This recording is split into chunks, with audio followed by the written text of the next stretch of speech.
The whole point of level 4, module 7, that is whole life asset management, is to drive 3 broad objectives. So we're talking about inventory storage and movement, effective ways of controlling inventory, and number 3, the whole concept of life cost, respective of whether you buy, hire, or lease something. So those 3 are actually the whole, the whole base, okay? They're all, everything about that module just revolves around those 3 things. The concept whole life costing takes into account the total cost of a product or a service over its lifetime. Meaning what? Okay, what does that exactly mean? Let's say you are interested in buying a truck for your business. This isn't something that you just wake up and decide to do, okay? There are a series of steps that lead to that decision. You're talking about the procurement cycle. Speaking of the procurement cycle, I have added that one in the video description, okay? So if you are interested in learning more about the procurement cycle, there's a link provided in the video description that will take you to that, well, after you're done with this video. Purchase, hiring, or leasing a truck is one aspect of cost. You still have to deal with maintenance, operation, utilities, and disposal. And all those are going to cost you. So the module is divided into 3 parts, and each part has 3 learning outcomes, meaning you have 9 learning outcomes in total. Now, let's start with, okay, in this video, we're going to focus on the first part. So there are 3 parts, okay? So part 1, what exactly is part 1 and what are you supposed to cover when you're studying for part 1? This part of the module focuses on some of the decisions made and systems used by organizations in supply chain that contribute to the availability and speed of delivery of stock. We're talking about decisions regarding things like location, design, and layout, which can aid or hinder everyday operation. Here's the thing. As you study the methods of storage and movement of inventory in organization, you will need to understand 3 learning outcomes. Okay, so part 1 has 3 learning outcomes which you'll need to understand. And these are: identify the principle, purpose, and impact of stores and warehouse design. Number 2, explain the use of product coding inventory operations. And number 3, contrast the impact of the use of different warehousing equipment. So let's start with the first learning outcome, okay? Outcome 1, what exactly are you supposed to do, or what exactly are you supposed to study in this case? So the first learning outcome is identifying the principles, purpose, and impact of stores and warehouse design. So let's start with the principles of stores and warehouse design. And the first question is, what exactly is the difference between stores and warehouse? Okay, that's the first thing you start with. Stores are small local storage facilities for immediate use items. But when you talk about warehouse, you're actually talking about bigger facilities, okay? Which can be either close to whatever it is that you're producing, or they can be far away from whatever it is that you're producing. A warehouse can stand alone, okay? This is where the warehouse is connected to the manufacturing assembly or retailing. Think of it this way. Again, if you're manufacturing something and you're manufacturing at one point and the warehouses are elsewhere, so that's what you're talking about. And number 2, they can be integrated, meaning what? They can be on the same site as the materials or products that are being sold to the external users. So the question then becomes, what exactly do you keep in these warehouses or in these stores? What do they contain? And they're going to contain things like raw materials, partly processed materials, part or fully assembled components, spare parts, items returned from customers or users. So we're talking about reverse logistics. And which means at this point, the key thing is you need to understand what stores are. You need to know what warehouses are. You need to know the idea that they can be standalone or they can be integrated. Okay. What is the purpose of stores and warehouse? And that's the other thing that you need to understand as you're studying for this. Okay. Why exactly do organizations have this? So we're talking about things like to make stock available to internal or external customers in alignment with the stocking decisions of the organization, which also means you need to know the difference between internal users or internal customers and external customers. So internal customers are the people within the organization. So you need to know that. Okay. What's the difference between those two?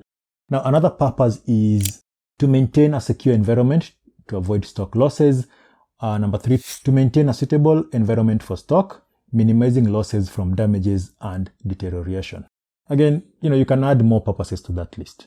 And so you need to ask yourself, in order to fulfill the purpose we've just mentioned, what is it that the store and warehouse managers and staff need to do?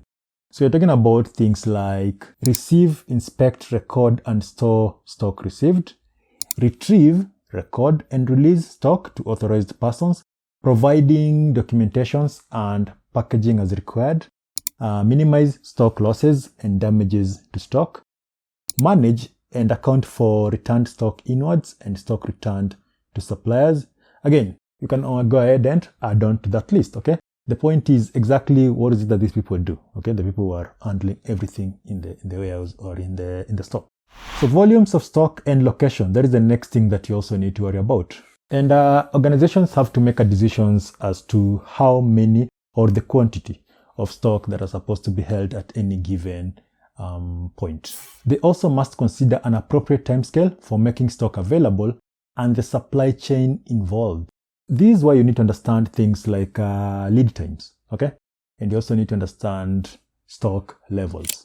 Lead time refers to the time delay between placing an order and the availability of the item in the required location. So the question is, what do you think are the effects of lost stock in the supply chain? And to answer that, here's a practical example. Let's think about something like the toilet rolls or, well, tissue papers, right? The numbers to be manufactured will depend on predictions made from the sales reported by the supermarkets. So in this case, if you're dealing with supermarkets, right? This ensures that sufficient raw materials are available to meet the production plan. Finished goods are stored on pallets, ready for the bulk delivery to the supermarket regional warehouse. Now, at the supermarket regional warehouse, the warehouse receives the bulk delivery, some in whole pallets, others in boxes. So the whole pallets and boxes can be prepared for larger store delivery. Otherwise, most pallets are broken down for smaller stores, and the required volumes of inner packs are delivered to retail shops. Okay, so now the supermarket retail shop, what happens here? The supermarket receives the pallets, boxes, or steel cages. It breaks down the pallets or boxes and places the packs for sale on shelves in the supermarket. So at that stage of the supply chain, we end up with storage requirements. Okay. There is also an attempt to provide the volume required to the next in line within the timescale required. Again, something else that happens here is that there is the question of volume control, because you don't, the more volume you hold, if you have a lot of products, okay, there is a cost you're incurring in that. So you're just holding a lot of products that are not really generating income, and those things cost money. So there is that cost, which is why you need to balance the two. Here's a random question. Based on the supply chain model, can you suggest 5 reasons that may cause a supermarket to run out of toilet papers? What do you think? Now, organizations will obviously select a structure of storage that will meet their requirements, okay? The economic requirements, among other things. And you're talking about types of storage and distribution structures include centralized warehouse, regional warehouse, local warehouse and stores, warehouse in another country, or outsources warehousing. And as a procurement student, you should be in a position to explain what all those are all about, okay? So, so local warehouse. No, yep, there is knowing it and then there is explaining it. So you need to be in a position to actually explain what all those are. Now, let's talk about factors influencing location of storage. So there are many factors, okay? There are a number of factors that will be taken into account when deciding on where the warehouse is going to be, basically the location where your stocks are going to be situated. And these factors include things like cost of location, availability and sustainability of the building, availability and sustainability of staff, nature of the items to be stored, as well as access to transport and infrastructure. Again, see, listing them is one thing, but then being in a position to explain why those factors actually affect the storage is another thing, which is something that you really need to be good at. So that is something that as you're studying, you need to be paying attention to that, okay? So you need to be in a position to actually explain that. And let's move on to the next thing, which is stores and warehouse design. Yeah, location and all that stuff. But when it comes to design, the first thing you need to understand is that organizations will vary, okay? The factors that organizations take into account will vary when it comes to designing their warehouse and stores. In most cases, the designs are limited to how much the organization is willing to spend and the location of choice. So some of the elements, okay, some of the building elements that will affect the design are things like structural features of the building. And well, think of it this way. You can have a building that is just single on the floor, right? It's just one floor. It's just on the ground floor. And, with that one, you could put a lot of things there. You're not worried about weight because there is nothing above it. There is nothing below it, right? And then you can have a multiple story building. And so that one comes with other issues, because if you are storing things on first floor, then there is a question of the structural integrity of the building. What if you put heavy things there and the entire thing comes down? So there are things like those ones. There is also the question of how you're going to be moving the stock from ground floor to first floor. That is also something that you worry about. So it's not just a question of, we have money and we bought this building and it's like 3 floors and that means more space. Yeah, there is more space. But then more space, and you also have to worry about the structural integrity of the building. So that is something that matters. Other structural issues that will affect your storage and warehouse design will include things like light, temperature, humidity, and ventilation, warehouse equipment and requirements, getting goods in and out. And you also need to know that all those things we've just mentioned are going to affect your design in terms of cost, location choice, and general effectiveness. Things like security, stockyard design, health and safety are also other factors that are going to be taken into account when talking about your, design. So factors that influence the warehouse layout is also something. And the answer to that will depend on what is required, what items must be available for immediate use or supply, what are the characteristics and storage requirements of stock items, what type of equipment is required for stock handling, how much space is required for storage, and how much space is required for other operations. So you need to know all that. And now the final thing in the first learning outcome, of the L4M7 module is flow, space utilization, and flexibility. And let's start with the principle. Let's start with flow. So the principle of flow, kind of simple, right? Think of people in a busy supermarket coming in and out to buy stuff. How do you ensure that they leave as quickly as possible and in the safest manner? This can be encouraged by separating groups, and that means introducing barriers in exits and entries. Think of that, except replace the people with goods in a warehouse. So how do you make sure that the goods easily come in and easily go out as fast as possible and in the safest manner possible? So that is what flow is all about in a warehouse.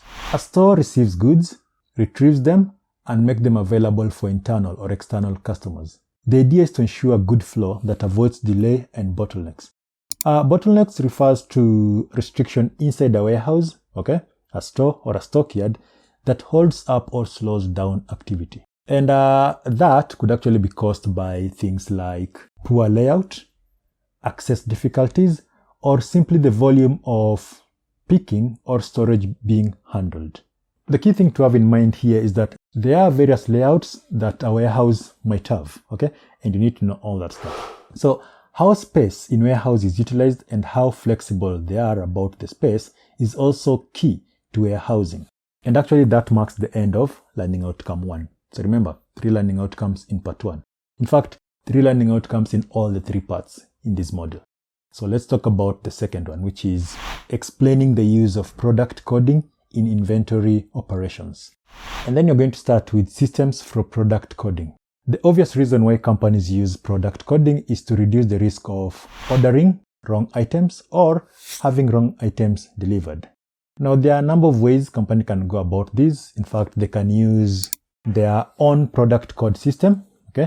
Now, the advantage is that you get to create your own code, which means you know what it is and you can edit and all that stuff. Alternatively, you can use manufacturer's product code system, industry standard code system, or multiple codes. Of course, the thing is you need to know, you need to be in a position to define what all those are. So speaking of codes, here's what you need to know. Here's a quick thing that you need to know. They can be numerical. So basically they are numbers, and no letters. For example, 4, 5, 1, 2, 4, and then the next product will be 4, 5, 1, 2, 5, They can be alphabetical, in which case it's just all letters, no numbers, something like Z, W, P, C, whatever. They can be a combination of the two. So we're talking about alphanumeric. So for instance, in this case, you can have a code like ZPB and then 2118. We can also just have software, that can randomly come up with these codes. So that is like something like Microsoft Excel can actually do that, okay? It can just produce random codes. But even with random codes, you still need to know what you're dealing with, okay? Now, regarding industry standard codes and codes group, you know the way books have those long digits identifying them, okay? The International Standard Book Number, the ISBN. So the same thing can be said about products like car lights, batteries for small devices. And, all those are examples of codes that can be used in production. Here's an example of how that works out. A customer orders from a website using description. Electronic order is placed, incorporating retailer's product code, which also features on order confirmation. The retailer processes the order and updates the database. Picking instructions to the warehouse are given, including the product codes and the code for location of items. The retailer dispatches complete order. Okay. Now there is a picking list, a receipt, which also contain the product code, delivery schedules, as well as the route code. So that is when you just order something from a retailer, right? So those codes, that's how they work. But what about that retailer? Because the retailer can also order something from a wholesaler. So in that case, retailer periodically reorders from wholesaler using the wholesaler's product code. Order confirmation received showing the wholesaler products code. Okay, that happens. The wholesaler processes the order with the wholesaler's product code. Again, picking instruction to warehouse, which will include the code as well as the code for location of item. The wholesaler dispatches the complete order, packing list, and invoices, which both contain the product code, delivery schedule, as well as the route coding. And then that goes to the retailer. But what about the wholesaler? Okay, because the wholesaler also need to order something from a manufacturer. And in this case, we still have the code. Okay, so the wholesaler will periodically reorder from manufacturer using the manufacturer product code. Order confirmation received showing manufacturer's product code. Manufacturer process order with manufacturer's product code. They can also order materials using the material codes if required. Again, picking instruction to the warehouse, including the product code, the code for location of item, and then the wholesaler, the whole thing is dispatched to the wholesaler, and we have picking list and invoice, which will contain the codes. That's how those codes work in practice. The whole point is that you're just trying to manage how inventory is moving. You can physically go there and start counting things, or if you have codes, anytime they go out, then you can just know these, whenever something has been ordered or whenever something has been moved from our warehouse, that code will show what is left and what is, not there. Okay. And with that, we move on to barcoding. The principle of barcodes sort of works this way. Okay, so we have readable characters that are converted into lines of different widths and gaps that can be read by a scanning equipment. The equipment uses either laser or digital camera type technology to read the pattern and convert it back to characters. The character code is also provided next to the barcodes so that it can be manually entered. And you see these each time you go to a supermarket or you look at a product, and there are those lines with numbers there. So it's something that you see on day-to-day basis. Using this system, it is possible to provide itemized receipts and to update pricing remotely. And we also have a number of shops which will use the data collected from these codes to update stock availability, analyze trends, and trigger reordering. So what do you think are some of the uses of some other uses of barcodes in supply chain? What do you think about that? You can think about that. Okay, other uses that of a barcode. And with that, let's move on to the next thing, which is the RFID, basically radio frequency identification. RFIDs are slightly complicated than barcodes, okay? Because the idea is a small device can be embedded in labels or attached to tags which work with radio transmitters and receivers to identify themselves. So there are two kinds here. We have the passive and you have the active. The passive is the sort of RFID that doesn't really do anything until you order it to do something. It's like it's there. And when you need to know where those stocks are, you can just quickly go to your computer or whatever it is and activate it, and it will show you where something is, or if it is in case of movement, where has it got to. Of course, with the active one, it's constantly transmitting, and so okay? It's like if you have a car and so you're tracking that car. So the thing sort of works. I mean, you're tracking the goods that are carried in the car. So you can just see, okay, this is where it is and, whatever. So that's an active one. And you can use these RFIDs in a number of things like tracking individual items, tracking boxes of products, cages or product pallets, tracking containers with multiple loads, locate equipment within a building, trigger alarms should equipment or stock be moved without authorization, like if it is clothes, okay? So if somebody moves out of your store with their clothes without paying for them, or it can be as simple as a book in a library. So if somebody tries to walk out of the library without checking the book and then the alarm goes off. So you can use that one for that. Up to that bit, look, the first learning outcome, okay, was all about you identifying, or rather you understanding stores and warehouse, issues surrounding stores and warehouse, okay, design, location, and all that. In the second one, you're talking about identifying things inside the warehouse. So you need to know that. You started by understanding stores and warehouse, okay? And now you're talking about things inside the stores and warehouse. How can you track them, or you can identify where they are, all right? Now, the third learning outcome in part 1 deals with contrast the impact of the use of different warehousing equipment. In this case, you're talking about material, or rather we start with material handling, okay? So what are the things, what sort of equipment are you going to use in material handling? Because that is pretty much what learning outcome 3 is all about. Material handling often involves things like, lifting, packing, moving materials and all that. Staff holding heavy loads are more vulnerable to being off balance and may be more liable to trips and slips and falls, okay?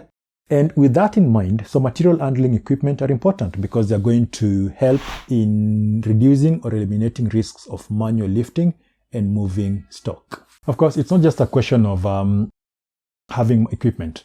There is also some degree of training involved, because if you just buy a forklift and put it there, so now what? If the person who's operating the forklift is not trained, then that forklift is no longer, it's not just a risk to the person operating it. It is also a risk to everybody in that factory or everybody in that warehouse. So anyway, by materials we're talking about, by equipment we're talking about things like dollies, trolleys, sack truck, roll cages, forklift and pallet trucks, and all that. At this point, I wanted to research 3 or 4 different types of equipment and find answers to the following questions. What organizations would use them? How would they benefit the organization? Who in the organization would work on them? And how much experience or training would they need? The next set of equipment that you also need to understand are equipments that are used in checking dimension and volume, after which you look at palletization and unit loads. Now, regarding palletization, there are many situations in which there is an expectation that the loads have to be palletized. The widespread availability of forklift trucks and hand trucks equipped with appropriate forks encourages the use of palletized loads. There is a considerable saving in time to load and unload vehicles by palletization compared to by hand method. Now, similarly, time saving and avoiding manual handling in the warehouse is also going to be something that palletized loads will offer. Now, when it comes to something like unit load, so the concept of unit load, okay, is to create a stable and secure, easy to move group of stock that is fast to load and unload from vehicle. And that is where standardization comes in. So standardization is important if you're going to talk about unit loads. How is that? Okay, think of it this way. This is because the more items that are of a similar size, weight, and shape, more standard stock hand lift and racking can be used. In manufacturing terms, preparation of a single product and delivery by the full unit load makes life very simple in warehouse and logistics. Now, when talking about a full unit load, you're talking about if you're manufacturing something, if you're manufacturing, I don't know, whatever items, let's say you're just making something like this stuff, okay? And okay, now if you have all that just put together and then wrapped as one, okay? So even if there are 50 inside there, that becomes one unit load. And that means you just lift that thing and put it in one, place in the warehouse, and then the next one and the next one, and that makes it easier, as opposed to producing things which are of a different. But then again, you need to understand that, well, it depends. Not everything can be wrapped up as just one unit load, because it's just an option, okay? It's an option when it comes to, the whole idea of moving items and what equipments to use. So different products will require different packaging, which will depend on the nature of the product, its size, weight, and relative fragility. In short, we are not talking about packing and packaging, okay? The objective of packing and packaging will include the following. Number one, protect the products from damage in transit through to the final user. Number two, protect other products from being damaged by the product itself. Number three, protect the handlers of the product from harm, as well as comply with transport and legal requirements. And finally, to meet an organization's image and marketing objectives. And when talking about packing and packagings, so at this point you need to understand things like cartons, cardboard pickup trays and boxes, labeling and handling instructions, edge and corner protection packing, product trays, layer pads and layer trays, all that stuff.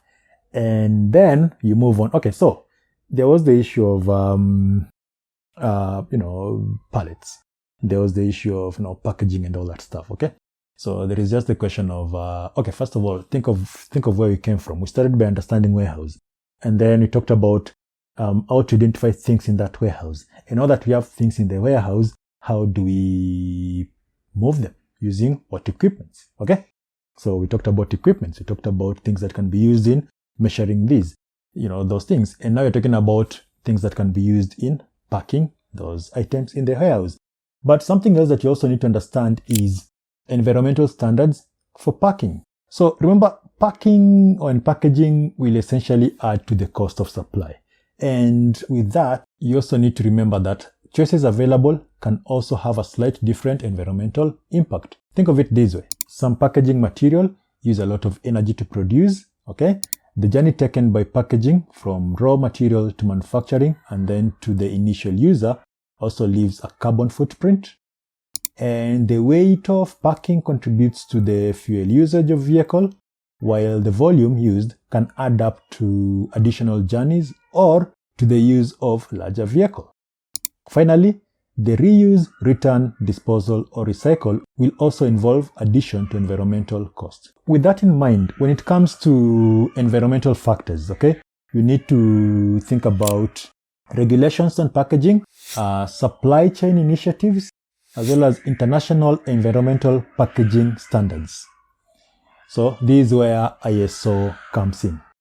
And that brings us to the end of part 1 of level 4 module 7, whole life asset management. There are 3 learning outcomes, again, as I pointed out in this part. And the first one was all about issues surrounding stores and warehouse, that is identifying the principal purpose and impact of stores and warehouse design.